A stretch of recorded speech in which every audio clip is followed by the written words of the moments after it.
Greg, what I found, has the integrity and the skill around how to meet where you are. Because CrossFit can be dangerous. We've heard a lot of people, I'm sure you've lived in Santa Cruz, and I've heard someone excited about CrossFit and they get injured. It doesn't happen in this gym, and that's why we included it. So he's going to tell you a little bit more about how he incorporates yoga and how he does the workouts, but he's going to lead us today in what he's calling, I think he can talk about being a warrior. So he talks a lot about that, and I don't want to kind of downplay it, but we are very glad to have you, and I'm excited to hear you speak, because I've never heard you speak like that. Thank you. Thank you. All right.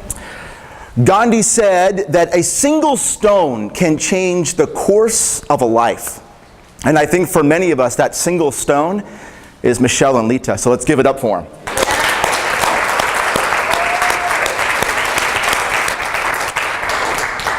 Many, many years ago, one of my friends, a mentor, a coach in my life, he said these words to me.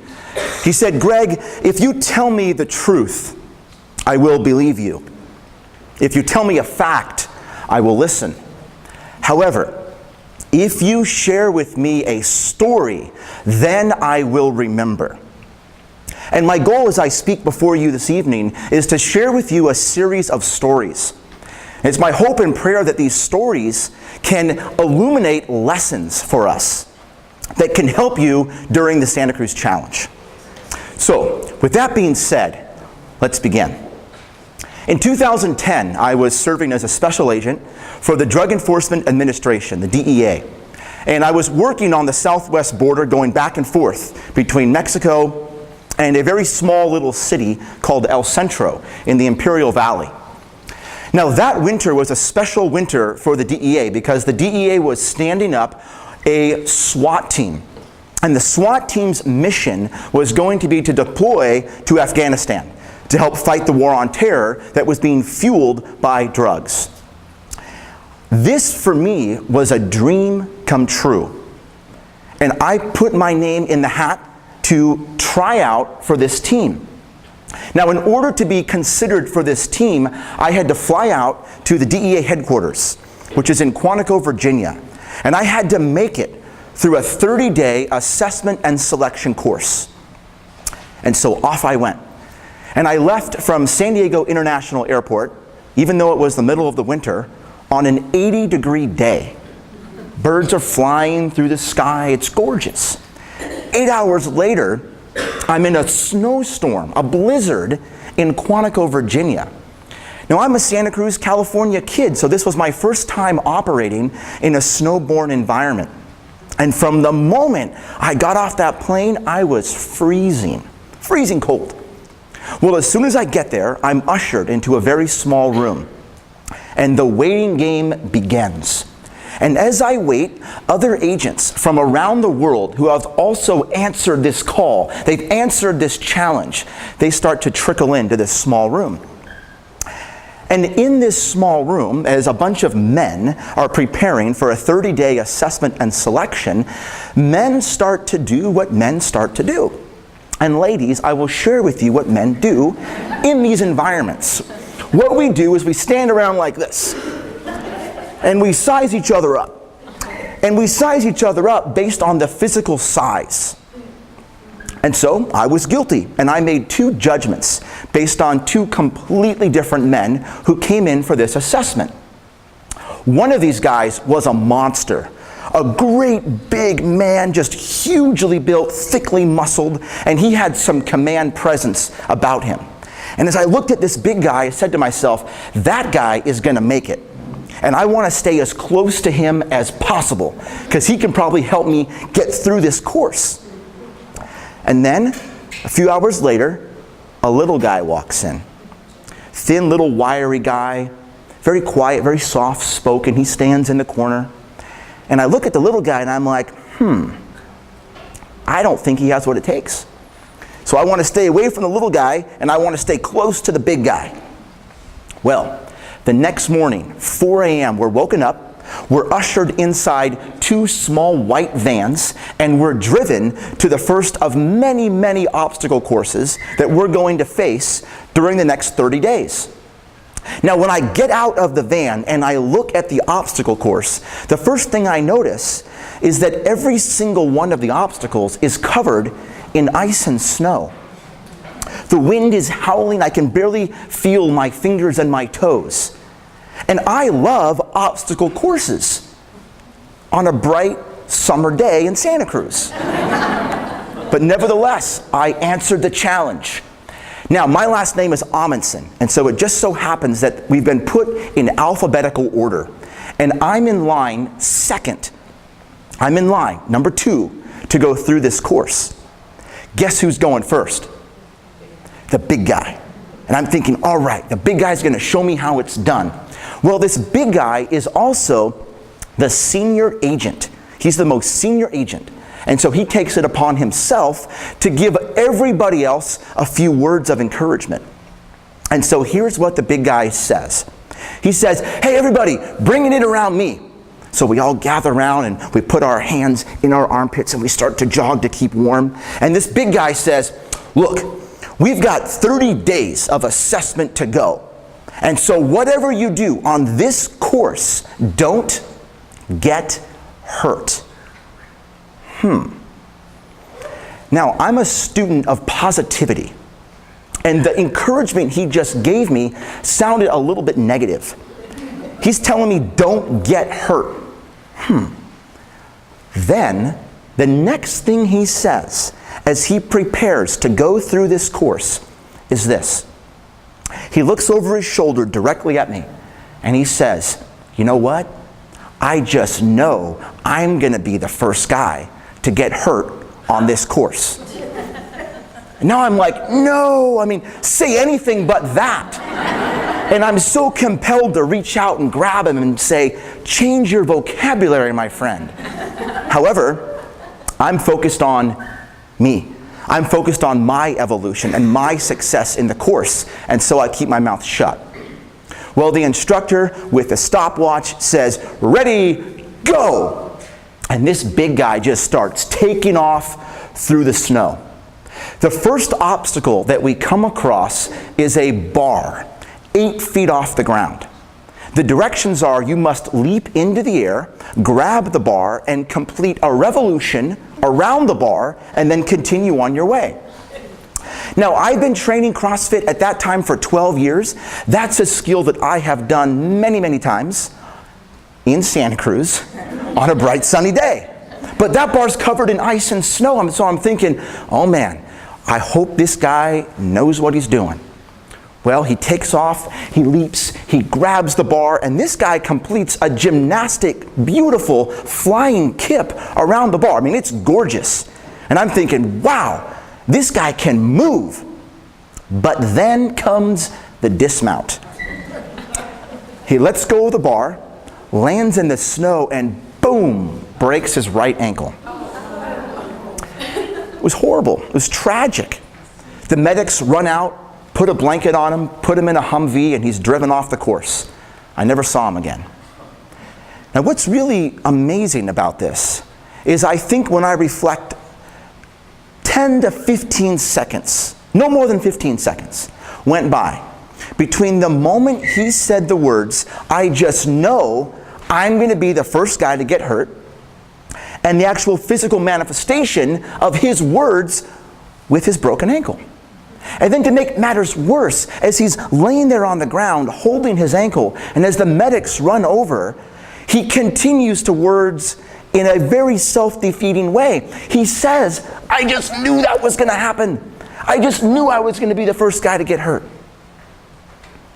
Well, the next morning, 4 a.m., we are at it again. We're back inside those white vans.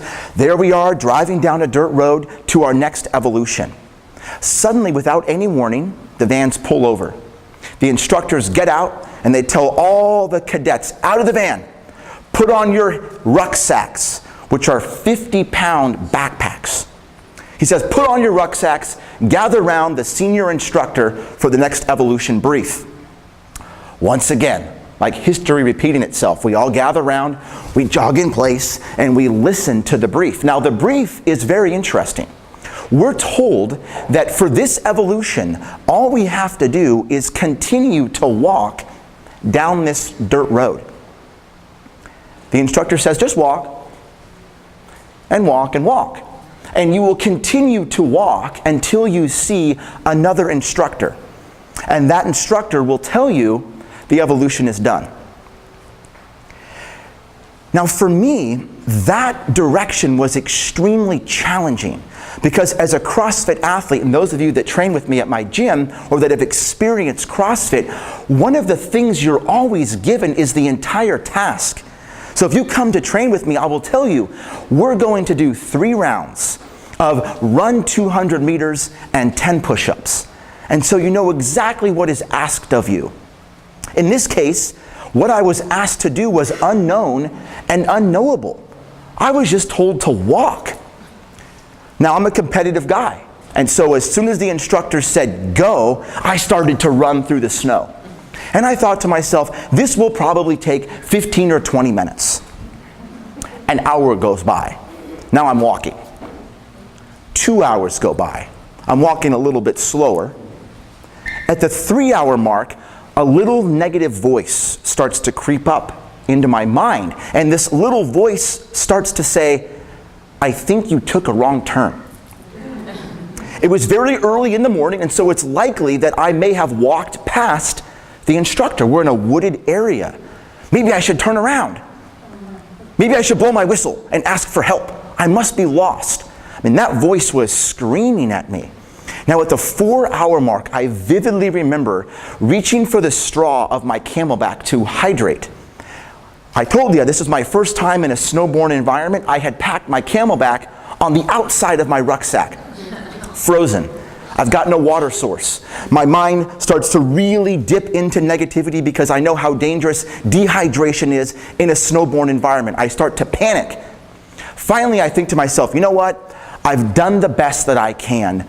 I'm just going to sit down, blow my whistle, and call it a day. I'm going to go back to San Diego. And in that moment of defeat, in front of me, I see this little bobbing shadow. And I think, oh my goodness, that's got to be the instructor that's going to tell me this evolution is done. I still think I'm in first place. And so I muster up what little strength I have left, and I start to move quickly towards that little bobbing shadow. And as I get closer, I see the little bobbing shadow is wearing a rucksack. And I think, that's odd. Why would the instructor be wearing a rucksack? And then I get a little bit closer, and the little bobbing shadow is repeating what sounds like an affirmation or mantra. And then I pull up right alongside that little bobbing shadow, and I look over, and you know who it is? It's the little guy. The little guy had been in front the entire time. Now this little guy isn't mumbling. He is indeed repeating an affirmation. And I listen to his words, and they're much different than the words of the big guy the day before. The little guy is saying, I can do it. And he's saying it over and over again. And he's saying it in a cadence. And so every time his foot strikes the ground, he is saying one of these words. And so it looks and sounds like this. I can do it.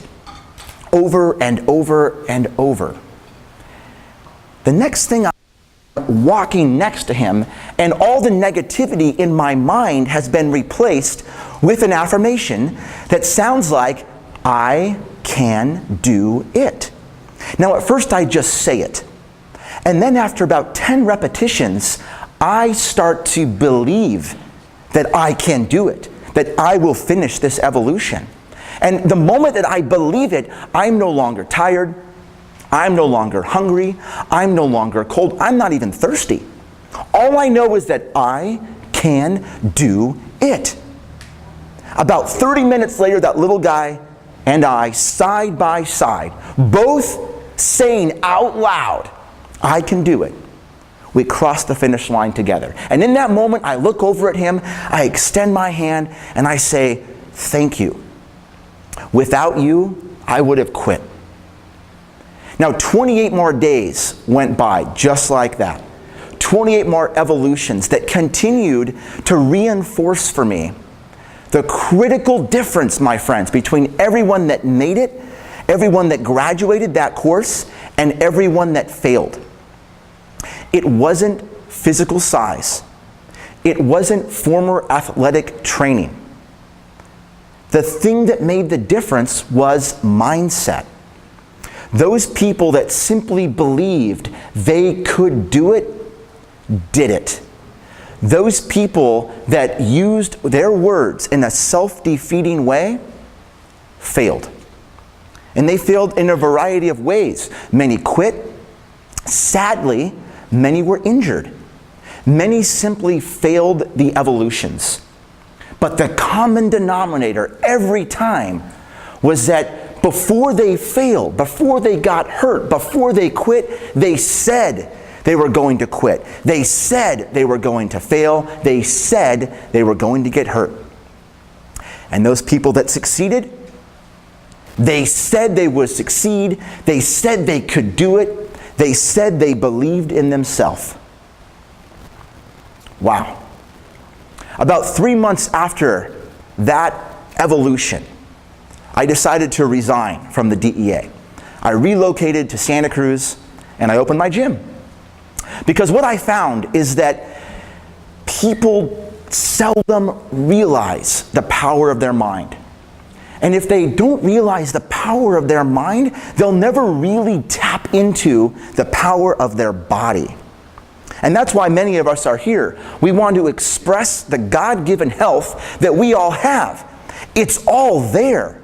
And in order to tap into it, we have to believe that we can achieve that which we desire.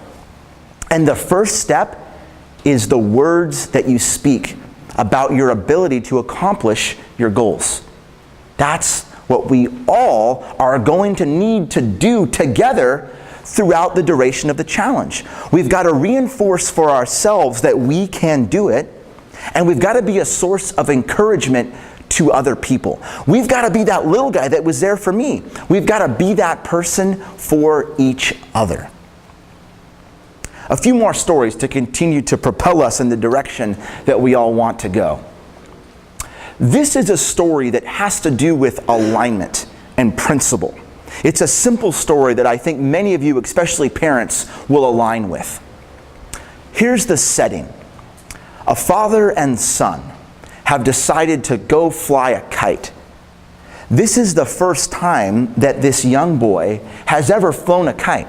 And so he's uncertain of what to do. He's uncertain of how to make the kite fly.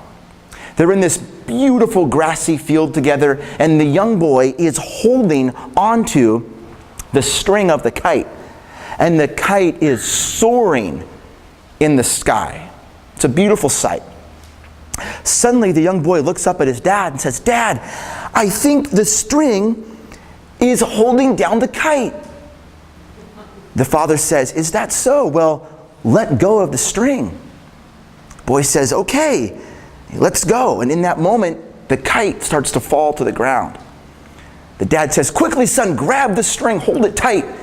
So the young boy grounds himself, he holds the string, and the kite starts to soar once again. And what I found as a coach is that many times the things that we think are holding us down are in fact allowing us to fly. They're in fact allowing us to soar. And so one of the things that we teach at CrossFit Amundson, one of the things I encourage you to strongly consider for the duration of the challenge and then beyond are the values that you're aligning yourself with. And as a coach for 14 years, and having served in a variety of capacities where mental and physical toughness is paramount. I was a captain in the U.S. Army. I served 9 years here locally with our Santa Cruz County Sheriff's Office as a SWAT team member. I served with the DEA as a special agent. And what I found when it comes to mental toughness and physical strength is perseverance wins all. Perseverance wins all. What does perseverance mean? Let's hear from you. What does it mean to persevere? What does that look like? What does that feel like? How many of you have persevered through a life experience? By a show of hands. Yeah, most of us can raise our hands and say, you know, I've experienced perseverance. And so if you raised your hand and you felt perseverance, if your mind went back to the memory of a time when you persevered, it means that you have that quality about you. You have the ability to persevere. And all you have to do in the context of physical fitness, health, and vibrancy is make the decision to persevere no matter what. That's all the little guy did. All he did for about 6 hours was put one foot in front of the other. That's perseverance. It can be so simple, yet it can be so challenging. And so I've got a word that I want you to remember that can help you in those moments where you just feel like you can no longer persevere. You ready for that? It's a beautiful word. You may have heard it before. The word is pronounced buiatu. By a show of hands, who's heard that word? Yeah, a few people from my gym have heard that word. All right, well, everyone needs to raise their hand. Buiatu is in fact an acronym. I made it up. But buiatu stands for something that I want you to remember. And this word will help you remember.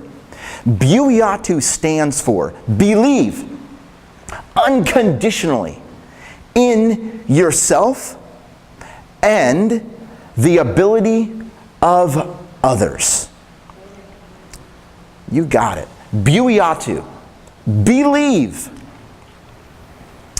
unconditionally in yourself and the ability of others. At my gym, and many of you will see it, and I look forward to being there and greeting you. In my gym, there's some directions that the athletes see every day. The directions are believe in yourself, encourage others. How many of you have been the source of encouragement for somebody else? By a show of hands. Yeah, that's a real gift. That's a real gift. To be able to be a source of encouragement for somebody else. Now, here's another question. How many of you have been a source of encouragement for yourself? Yeah, I love to see those hands come up. Because so often, the voice of encouragement that we need to hear most in our life, you know where it needs to come from? Within. That's really a key understanding when it comes to motivation, is that many people seek motivation outside themselves. They're looking for external motivation. Now that's great. Matter of fact, all of you raised your hands because you've been a source of that external motivation before. However, what really starts to separate people are those people that are intrinsic motivators. Those people that can fuel themselves. Those people that are a source of motivation onto themselves. Now I want to share with you one more story, and then we'll open up for a little Q&A and then turn it over to our next speaker. Our next story has to do with heart. And anything that we desire in our life takes heart. Many, many years ago, a famous trapeze master was certifying new trapeze artists in mastery of the trapeze. In order to become a master of the trapeze, these artists had to climb up onto a 40-foot perch.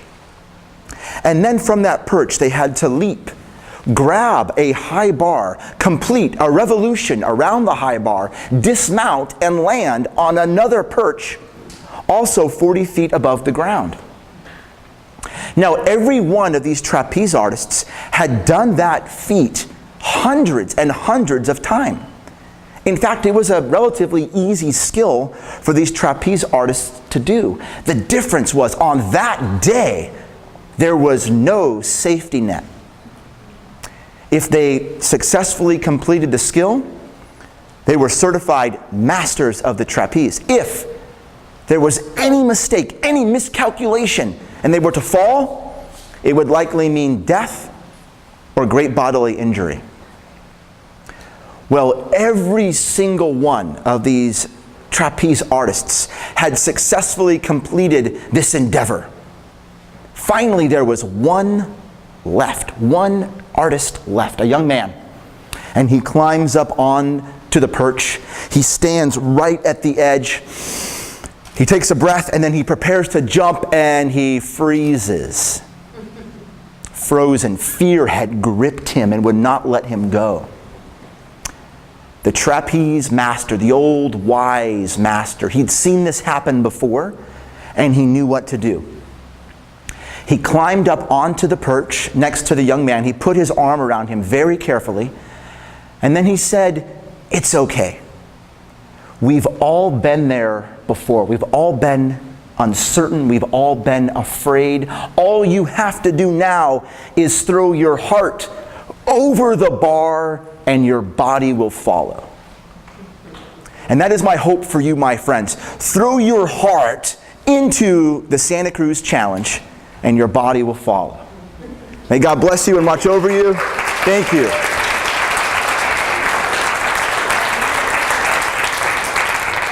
Thank you. Thank you.